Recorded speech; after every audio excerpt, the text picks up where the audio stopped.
On certain grey afternoons, the most composed woman in England would reach across her writing desk, turn one small frame photograph of her grandson face down, and then sit in silence for an hour. And her ladies-in-waiting were the only people alive who ever saw what that gesture meant.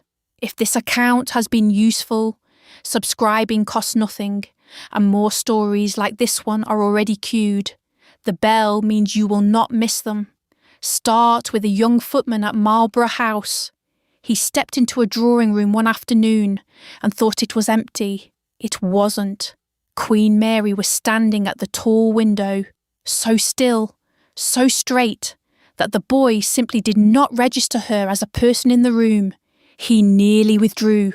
Then she moved, just slightly, and he froze in the doorway. She was not weeping. She never wept where anyone could see. That was the rule, and everyone under her roof understood it. Grief, to Mary of Teck, was a private tax. You paid it alone, behind a closed door, and you paid it in full, and then you came back out with your face arranged. Because the face was the whole point. Mary built British royal composure into a kind of architecture. The straight back that never softened, the unmoving mouth, those famous toque hats, stacked high and worn like a helmet at every ceremony she ever attended. It was armour, and she wore it the way a soldier wears a uniform, so that no one could read what was underneath. You already know this face. The straight back, the frozen smile at 1,000 ceremonies. You were never meant to know what it was holding back, and consider what it held back. This was a woman who buried her husband, King George V, and stood through the funeral without a visible crack. In 1936, she watched her eldest son, Edward VIII, hand back the throne of an empire because he would not give up Wallis Simpson, an American divorcee chosen over a crown. Mary thought it the single greatest betrayal of duty she had ever witnessed, and she said so, coldly, and then she carried on. She watched her second son, the shy, stammering George VI, pick up a crown he had never wanted and never asked for, his hands shaking at the coronation. Through every one of these blows, the public saw granite. That was deliberate. Granite does not grieve. So here is the strange thing. A family, this disciplined, this practised at hiding, still had one wound it hid more carefully than all the rest. There was a grandson, a boy kept back from the cameras, kept out of the official photographs, spoken of by the household, only in lowered voices if at all. He was treated as a subject best left closed, a door you did not open.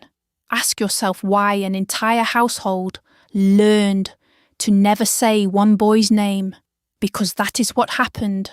The staff understood the rule without ever being handed it. You did not raise the boy in conversation. You did not ask after him. You let the silence stand. And the extraordinary part, the part her ladies noticed and quietly recorded, is this. Mary, the least sentimental woman in England, the one who had watched sons fall and husbands die without a tear, was the one who kept breaking that rule, in small ways, in ways no one was meant to see. The photograph turned face down and then set upright again when the door reopened. That was hers. So the household had one closed door, one boy whose name was never spoken aloud, and the woman, famous for feeling nothing, was the only one who could not quite let him go. Who he was and why the family buried him from view is exactly where the lady's own accounts begin. Here, the accounts of those who served her begin to line up, and they do not agree with the official silence. Start with Lady Cynthia Colville, one of her ladies-in-waiting, a woman who spent years close enough to read the Queen's smallest moods. Long after the family had stopped mentioning the boy, long after his name had drained out of ordinary conversation at Marlborough House, Colville noticed something. The Queen still asked after him. Not often, Not dramatically, just quietly, out of nowhere, in the middle of some other business. She would ask how he was, or whether there was any news, and she asked in the same way every time. That is the detail Colville kept returning to, the flat, careful voice, steady, almost administrative, the voice she used for a cabinet minister or a seating plan, as if steadiness were the only way she could get the words out at all. A woman who let her voice go soft would have to feel the softness. Mary refused to. She flattened it instead, and the flatness was the tell. Then there is the footman. Household staff at that level were trained to see everything and repeat nothing, which is exactly why what he described carries weight. He remembered a keepsake the Queen kept locked away, a small thing in a drawer of her writing desk, a drawer she opened only when the door was shut, never with a servant in the room, never with the door ajar. She waited for privacy the way other people wait for pain to pass. Picture that for a second. The Queen of the British Empire, the most watched woman in the country, waiting for a door to click shut before she lets herself open one drawer. The locked drawer, opened only behind a closed door. That is not the behaviour of someone who has forgotten. That is the behaviour of someone rationing something she cannot afford to be caught with. And there were days that belonged to no calendar but hers. Her ladies learned to recognise them. Certain anniversaries, dates that meant everything to Mary and nothing to the wider world, would arrive, and the Queen would decline whatever engagement was on the books. She gave the vaguest of excuses. A slight cold, a little tired today, nothing anyone could question. Then she spent the day in near silence, in a dim drawing room, hands folded, going nowhere. Now it would be easy to hear all this and see a cold woman being cold. That is the trap, because the flat voice was not the absence of feeling. It was feeling held under enormous pressure. The locked drawer was not indifference. It was grief with a lid screwed down tight.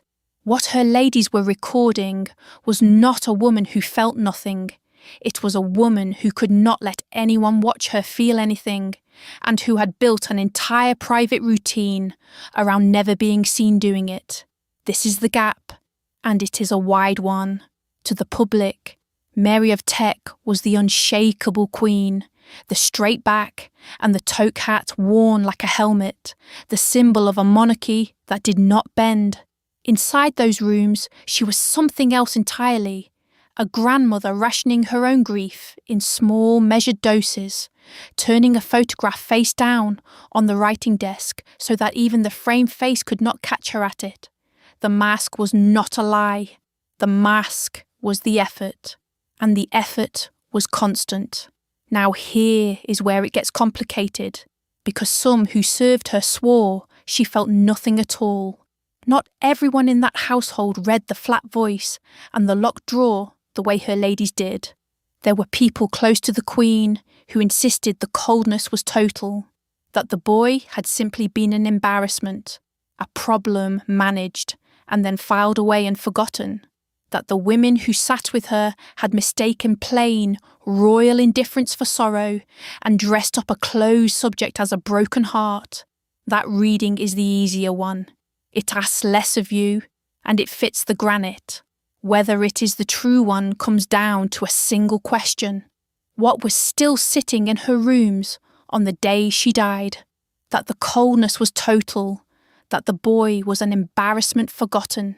It is the easier reading, and the women who actually sat with her believed it was wrong. What looked like coldness, they said, was the mask holding. The sorrow did not disappear. It went underground. So weigh the two readings honestly. On one side, a household that had learned to look away, telling itself the Queen felt nothing because feeling nothing would have been tidier. On the other, the small handful of women who spent whole afternoons in the room with her, who watched her hands, who heard the flat, careful voice she used when the words cost her something. Indifference does not turn a photograph face down. Indifference does not decline an engagement with a vague excuse and then sit in silence until the light goes. Composure looks like coldness from across a room. Up close, the women who served her could see the difference, and they never once mistook it. Think about what the boy had actually meant to her, in a family that had erased him, spoken of him in lowered tones, treated his name as a door best kept shut. There was no public mourning, no official grief, no portrait unveiled, no wreath laid where cameras could record it. The household had decided he would be managed and then forgotten, which meant that the only mourning that grandson ever received happened in one room, behind one closed door, in the private hours of an old woman who was not supposed to have a soft place left. She carried it alone because she was the only one who refused to let it go. And here is where the whole thing finally opens. The public Mary was the queen the empire could lean on. The straight back, the unmoving face, the toque hats worn like a helmet, the composure built into a kind of architecture that outlasted an abdication, a war, and the death of a king. That Mary did not bend. The private Mary reached across a writing desk and turned a small framed photograph face down because she could not bear to be watched grieving, not even by an empty room. This is the gap. The queen the cameras built, and the grandmother the cameras never once caught. And that is the real tragedy of her. Not the loss itself, but the shape she was forced to pour it into.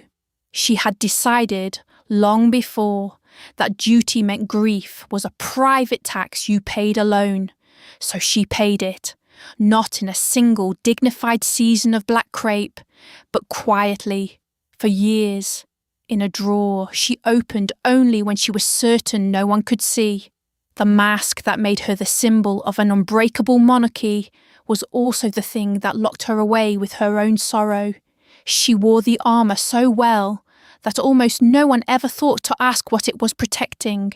When Queen Mary died in 1953, her ladies were the ones who went through her rooms, and there, exactly where it had always been, they found the small framed face still in its drawer, turned away from the light, not on the desk where a treasured photograph belongs, not among the pictures she let visitors see, tucked into the dark, face down, the way she had left it on every grey afternoon for years. And when they finally opened that drawer, they understood exactly what she had never once said out loud. Before we close on that image, one small thing. If this account has been useful, subscribing costs nothing, and more stories like this one are already queued. The bell means you will not miss them, because the last word here does not belong to the official version. It belongs to the women who sat with her. They saw what the record left out, the tell no biography could footnote, the flat voice asking after a boy, long after everyone else had stopped saying his name. They knew the granite queen had been grieving the whole time, in the only place she ever allowed it to live. Go back to the beginning. A young footman steps into a room at Marlborough House and thinks at first it is empty, because the figure at the window is so still. She is not empty. She is holding something down, and somewhere behind her, in a closed drawer, turned away from the light, a small framed face waits for the door to shut, so that for 1 hour, an old woman can finally look at it.